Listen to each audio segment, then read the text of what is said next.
this is actually like a real story. I didn't call the police for this one, but it actually happened. I just cried about it. I was in transit because I'm a transit kind of girl, and you know how trains are, like there's like 2 seats, and this is where you sit like that. Oka went through this door, and then in here there was a guy that was like lying down, and then I looked over. I'm like, I wonder if he's okay, and he started saying something, and I was just like, huh? I didn't really understand it, so I just smiled politely, walked over to like an empty seat and sat down there. He walked over here, which I was like, oh my god, okay, whatever. And then he fucking pulls out a big knife. So it was late, no one was coming in, and then this guy blocks me, holds out his fucking knife. This is Okaminko's face.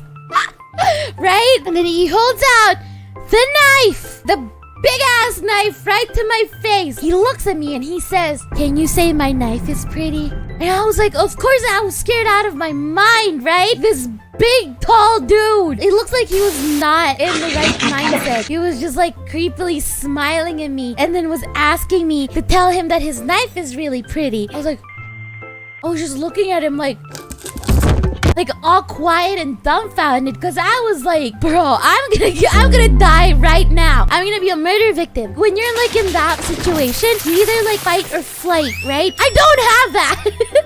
I only have deer in headlights. I only have like freeze. I don't have fight or flight. So I was just like staring at him, really scared, thinking about how my family is gonna hear about this from the police. I was thinking of how much the knife was gonna hurt. He repeats it. He's like, tell me my knife is pretty. And I was like, oh my god. And then he was like, don't worry, I'm not gonna hurt you. And I'm like, I'm totally gonna die today.